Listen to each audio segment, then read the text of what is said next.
en el espacio un perfil de temperaturas. ¿Qué perfil de temperaturas vamos a obtener? El siguiente. Ese no es la temperatura, este es Y. Esta placa tiene una longitud L. Esta área la vamos a llamar poéticamente A.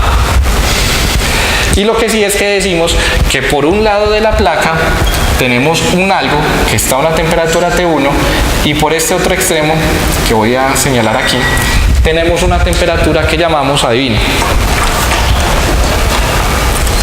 T2, exacto, gracias. Y deseamos hallar en todo este recuadro, en todo este rectángulo, cuál es la función de la temperatura en términos de la posición. ¿Qué va a hacer usted?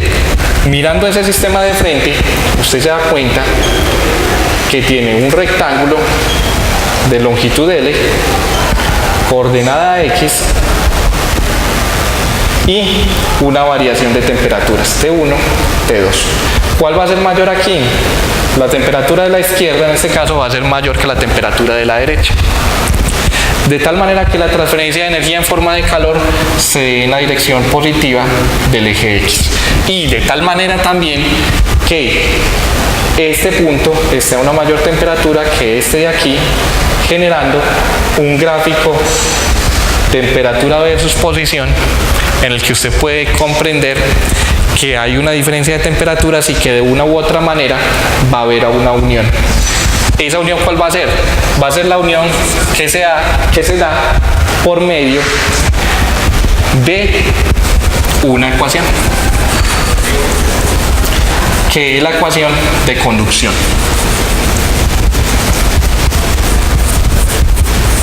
Esa ecuación de conducción tiene que definirse con lo siguiente. Primero, Q punto, ¿qué es? En este caso, ¿cómo lo vamos a definir? Como la tasa de transferencia de energía en forma de calor, o energía en forma de calor por unidad de tiempo. En general la dibujan con Q minúscula, de tal manera que Q punto va a ser dQ dt, tomándolo de forma diferencial. Y llevándolo al plano que estamos dibujando, podemos decir que ese Q punto es una variación de la temperatura que se da a lo largo del eje X. ¿Listo? Conceptualmente, ¿qué podemos decir? Esa variación de temperatura se da a lo largo de un área. Es un gradiente de temperatura, se da a lo largo de un área. Entre mayor sea el área, mayor energía en forma de calor se transfiere por unidad de tiempo, ¿o no? Sí, pues no es lo mismo calentar en una ollita pequeña en una olla grande. Y para tener una proporcionalidad de los dos, le metemos una constante K. Esa constante K se va a denominar la conductividad térmica. A es el área de las placas, área transversal. K, la conductividad térmica. Ahora, mientras aumenta la temperatura, ¿qué pasa con la variable X? La temperatura disminuye conforme X aumenta. ¿Qué significa eso? ¿Qué, perdón? ¿Qué hay? ¿Qué puedo escribir ahí? Exacto, un signo menos. ¿Qué significa el signo menos? Hombre, que la energía en forma de calor va de una dirección de mayor temperatura a la de menor temperatura. Esta se conoce como la ley de Fourier. Entonces, cada vez que le hablen de ondas y demás del señor Fourier, recuerde también que él escribió acerca del calor. Sin embargo, en los libros, en muchos casos, no le interesa dibujar ese Q punto, sino una cantidad que para la referencia que tenemos se llama Q' 2 puntos, que no es más que Q punto sobre el área y se conoce como el flux. La referencia es el libro de Incropera de transferencia de energía en forma de calor. Yunus también tiene un libro de transferencia de energía en forma de calor muy bacano, pero esta es la notación que estamos siguiendo. Este tema se trabaja y el libro usualmente se utiliza para termodinámica en ingeniería mecánica, que está muy asociada a la ingeniería aeroespacial. ¿Ves? Cultura general. Sin embargo, eso no es más que el nombre. Entonces él habla del flux, en vez del flujo.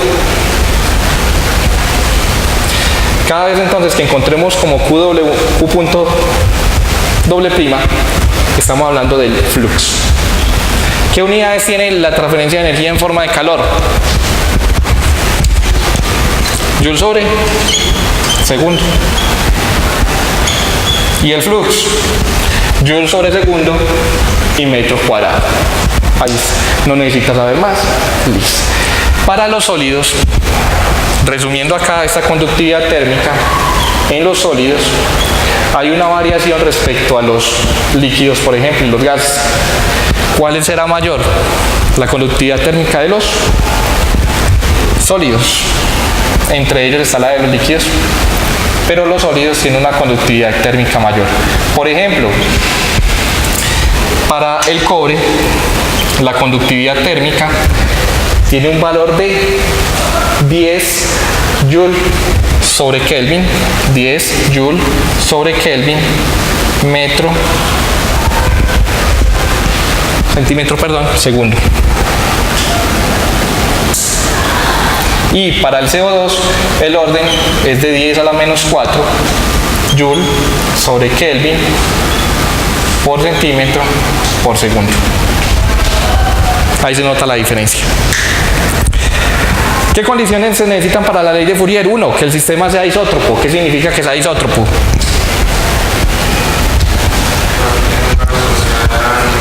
Pues que sea simétrico.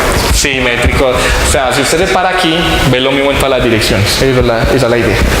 Que el gradiente de temperatura sea pequeño, no un gradiente de temperatura muy grande. Es decir, que la temperatura... que podamos decir que la conductividad no va a variar con ese gradiente de temperatura. Y adicional, que esta sea la única forma de transferir energía en forma de calor. Porque pueden haber otras, ¿veis? Las otras de las que habíamos hablado ya. ¿Dudas y preguntas? Esta es una ecuación que llamamos diferencial. ¿Cómo se resuelve? Esa sí la recuerdan cómo la resuelven ustedes. Q punto igual a menos K, área diferencial de temperatura de X, pasa de X para allá. Hay una cosa, pues no nos vamos a pelear por eso. ¿Listo? Q punto de X igual a menos K por A diferencial de temperatura, integra, resuelve y haya la ecuación normalita. ¿Listo? Se los dejo de tarea para que practiquen lo que ya vio de cálculo integral. ¿Listo? ¿Dudas? Esa ecuación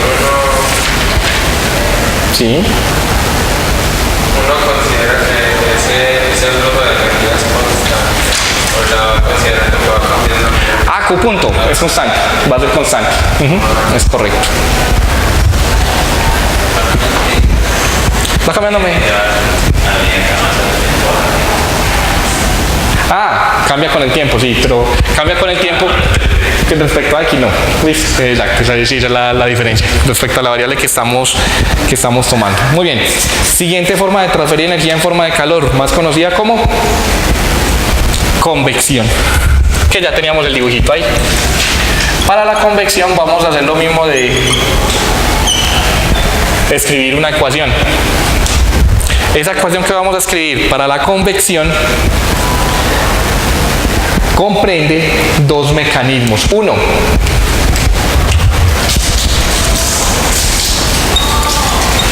el mecanismo 1 y 2, el mecanismo 2 y 1. Pregunta: ¿cómo se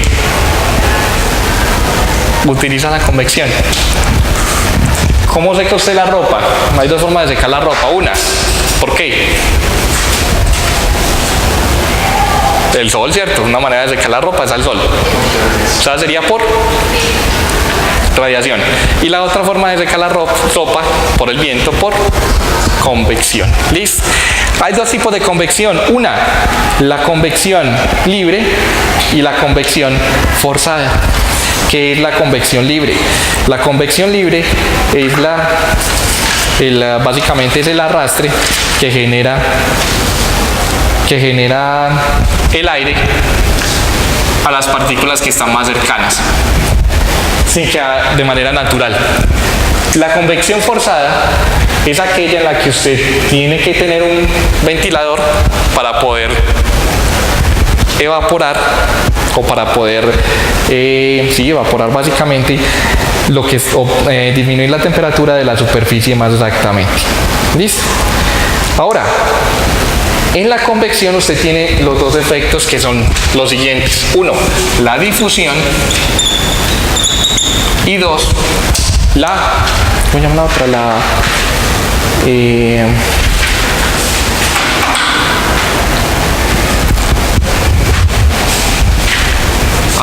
El efecto del bulk. Voy a escribir así, pero no lo va a ¿Este qué es? Es un movimiento microscópico. Voy a escribir así. Y este es un movimiento macroscópico. Insisto, mi interés no es dar un curso de transferencia de energía en forma de calor, no. Mi interés es utilizar solo lo que necesitamos para lo que queremos hablar, que es aerotermodinámica. ¿Qué es la difusión? La difusión es el movimiento básicamente aleatorio de las partículas, que es el movimiento del bulk, el movimiento de todo el sistema. ¿Qué es el bulk? El bulk es la parte interna, en este caso, de un fluido, o sea, lo que no tiene que ver con los bordes, básicamente. Entonces, puede que el fluido se esté moviendo completo, como movimiento de bulk, movimiento de todo, y que además tenga un movimiento microscópico por difusión. Entonces, de esa manera puede transferir energía en forma de calor. ¿Qué pasa con el movimiento macroscópico? ¿O a qué se debe?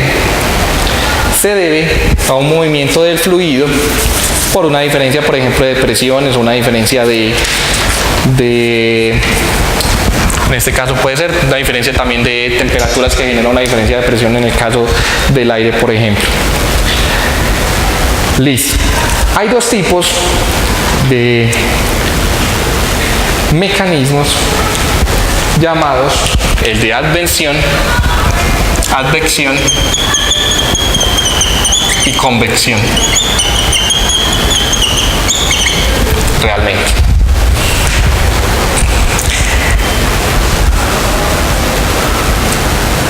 Si fuéramos a dibujarlo, va a ser el dibujito más bien que es mucho más claro.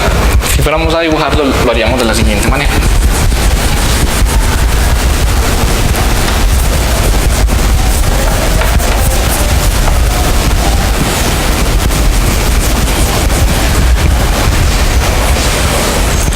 Usted tiene partículas aquí que se están moviendo en todas las direcciones, en un sistema cualquiera.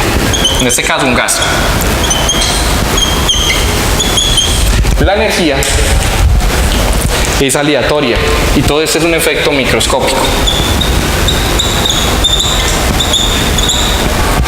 Todo esto es un efecto microscópico. Aparte, usted puede sumarle un efecto macroscópico de las partículas, todas moviéndose en la misma dirección, o un movimiento completo de todo el fluido, que lo voy a dibujar así, que sería el efecto macroscópico.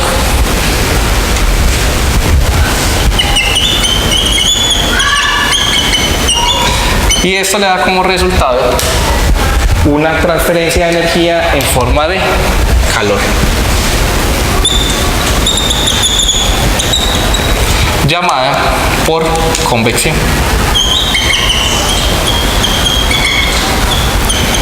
Si no hay un movimiento microscópico, usted va a decir que es por advección. ¿Listo?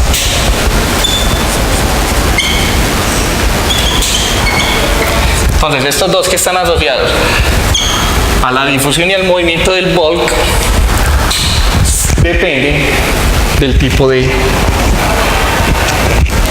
formas que usted vaya a tener en cuenta para convección, para transferencia de energía en forma de calor. ¿A qué me refiero? Que la convección no solamente se da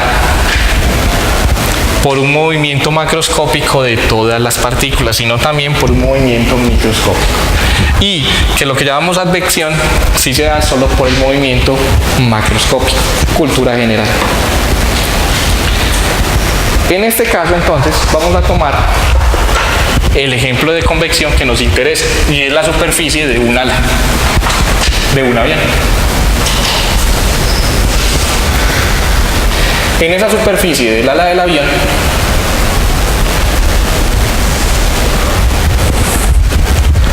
vamos a hablar de lo siguiente.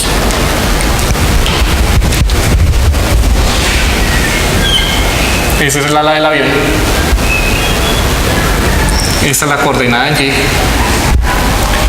Tenemos el perfil D, velocidades normalito, que ya conocemos. Se puede ir así, en función de la posición. Ya lo habíamos escrito, ya lo habíamos dibujado. Vamos a considerar únicamente la capa límite.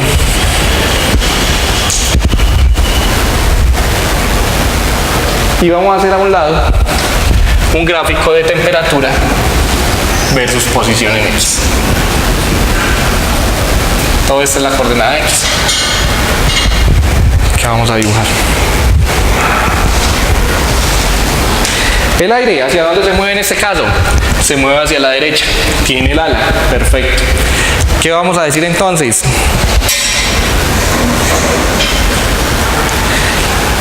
Que la transferencia de energía en forma de calor ocurre en la frontera del sistema. Ocurre en la frontera del sistema. Y esa frontera es la capa límite.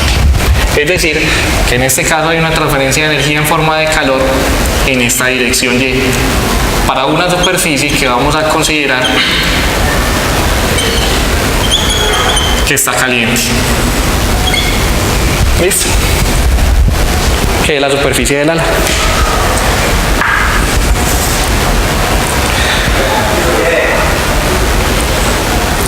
Esa capa límite va a estar dividida en dos partes. Una, la capa límite térmica,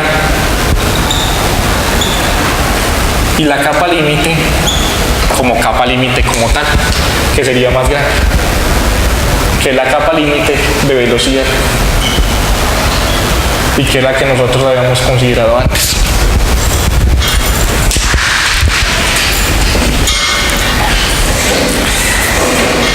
La temperatura de la superficie va a ser en este caso T sub S, y la temperatura del fluido va a ser T infinito, que es la temperatura a la que está toda la corriente del aire libre alrededor del ala. ¿Dudas? Cuando uno grafica, se da cuenta que la temperatura en función de la posición varía de esta manera. Y la ecuación que relaciona ambas cantidades se da por la llamada ecuación de convección para el sistema, que va a ser en este caso la siguiente: Q punto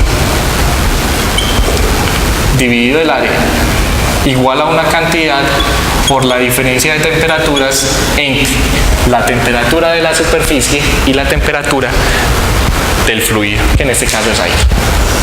Esta que de acá se conoce como una ley de un señor muy famoso, adivinen.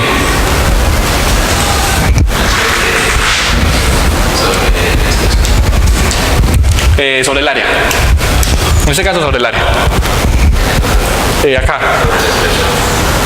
No, sobre el espesor es la de conducción, que queda dt sobre dx, o sea, cambia la temperatura sobre L. ¿Listo? Ok. Esta se conoce como la ley de enfriamiento, ¿adivinen de quién? De Newton.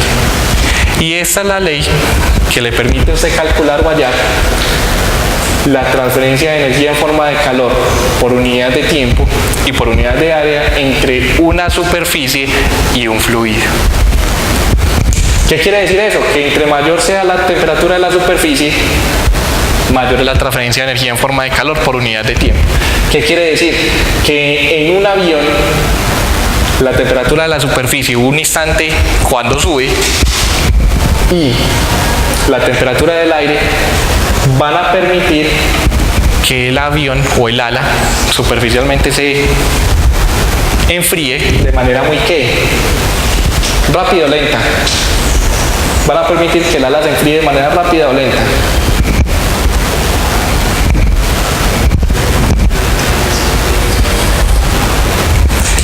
¿A cuánto puede estar la temperatura del ala?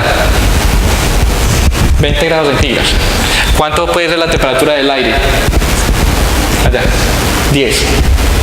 O sea que la diferencia es de 10. Y entre más suba, ¿qué pasa? Mayor es la... Exacto, es decir que la cantidad de energía en forma de calor que se transfiere por unidad de tiempo es enorme. Básicamente, después de un ratico, la temperatura del ala va a ser la misma del aire. Considerando de que no va a haber otro factor. ¿Cuál? El motor, uno. ¿Y cuál otro? Que va con el motor, sí. Hay otro. El ala se está ¿qué? Moviendo en un fluido. Y esa transferencia de energía en forma de calor del mismo aire por resistencia del aire también se va a transferir al ala. Ahora, entre mayor sea el área del ala, ¿qué? Suponga que la misma diferencia de temperaturas, entre mayor sea el área, ¿disminuye la transferencia o es mayor? Recuerden que este es cuánto tiempo se demora en transferir energía por unidad o en transferir la energía en forma de calor básicamente. Les dejo esa pregunta. Si un sistema está formado por varios pedazos, usted va a tener que considerar esos varios pedazos con las temperaturas y demás.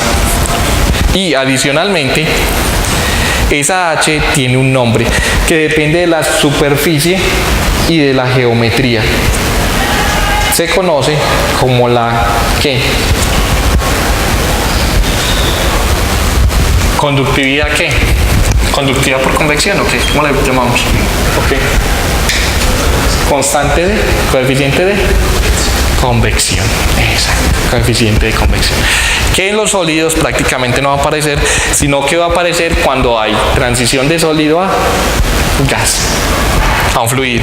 Sin embargo, en los fluidos también va a haber convección por sí sola. ¿Por qué? Porque cuando usted tiene aire con mayor temperatura, la densidad es más pequeña, el aire sube, y el aire con menor temperatura tiene menor densidad, baja, y se produce una transferencia de energía en forma de calor por convección, que es lo que ocurre cuando usted calienta las papas para el almuerzo o calienta los frijolitos. El agua caliente sube y el agua fría baja, y así sucesivamente, y eso hace que se cocinen más fácil. ¿Listo? ¿Dudas? Para terminar entonces tenemos la transferencia de energía en forma de calor por radiación, que es la última, y que voy a utilizar el grafiquito que tengo ahí del sol con la florecita. Bueno, tampoco tiene que ver con la florecita, pero es para que usted nos explique a los niños suyos, a los sobrinitos, a los hijos, a lo que quiera. Vale. Y es la transferencia de energía en forma de calor por radiación. Esa transferencia de energía en forma de calor se da por fotones. Los fotones son luz, y la luz viaja aproximadamente a 300.000 kilómetros por segundo en el vacío. Pero a usted lo que no le dijeron es que estos fotones también transfieren energía, y esa energía es la que se concibe como energía en forma de calor. Esa energía que se concibe en forma de calor permite que usted tenga cualquier objeto, en realidad, a cualquier temperatura y haya una radiación hacia los alrededores. Usted ahí donde está sentado está transfiriendo energía en forma de calor por radiación. Si no, vaya al Metro Plus todos los días, a las 3 de la tarde, 3 y 10, para que se vaya dando cuenta de lo que es transferir energía en forma de calor por radiación. También sirve el metro y otros tipos de transportes, tal cual. Ahora, esa energía en forma de calor también se puede cuantificar y se cuantifica con la ley de otro par de señales conocida como la ley de... Adivinen. Y con esto ya vamos terminando, finalizando, para ir culminando. Básicamente es sigma por temperatura a la 4, donde sigma es la constante de Stefan Boltzmann, que es la misma que aparece en física estadística y en muchas otras partes. Listo. Esa es la ley de Stefan Boltzmann. Sin embargo, aquí es donde usted tiene que tener en cuenta el tipo de superficie. Entonces no es lo mismo que la superficie sea opaca que sea brillante. Y no es lo mismo que la superficie absorba mucha energía por radiación a que no lo sea. Básicamente, vestirse de negro es un problema para los días calurosos. Vestirse de negro es un problema para los días calurosos. Ok, listo. Vestirse de negro es un problema para los días calurosos. ¿Por qué? Porque absorben toda la energía por radiación. Entonces aumenta la temperatura. Para los días no tan calurosos, pues vestirse de negro no tiene chiste, no tiene problema. ¿Dudas? ¿Preguntas? Pues porque el negro absorbe. Porque hay dos propiedades que son la absortividad y la emisividad. Y esas dos propiedades van a estar metidas aquí. Aquí estoy suponiendo que esta es la radiación de un cuerpo negro, donde la emisividad vale 1. ¿Listo? Esta es la parte que yo llamo más extraña. ¿Por qué? Porque eso no es tan intuitivo.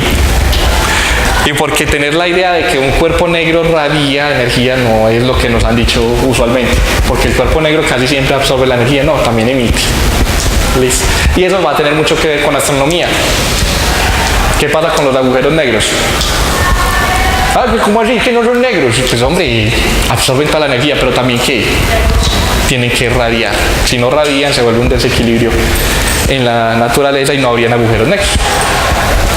¿Listo? Esa energía que se transfiere en forma de calor por Stefan Boltzmann le va a permitir a usted definir muchas otras cosas. Y esta energía aparece mucho cuando se hace el reingreso de un transbordador, por ejemplo. ¿Por qué? Al reingresar el transbordador, usted lo que encuentra es que se ioniza el aire y hay transferencia de energía en forma de calor de esa manera. ¿Dudas? ¿Preguntas? Para finalizar el día de hoy. ¿Sí? Ok, muchachos, terminamos entonces, culminamos.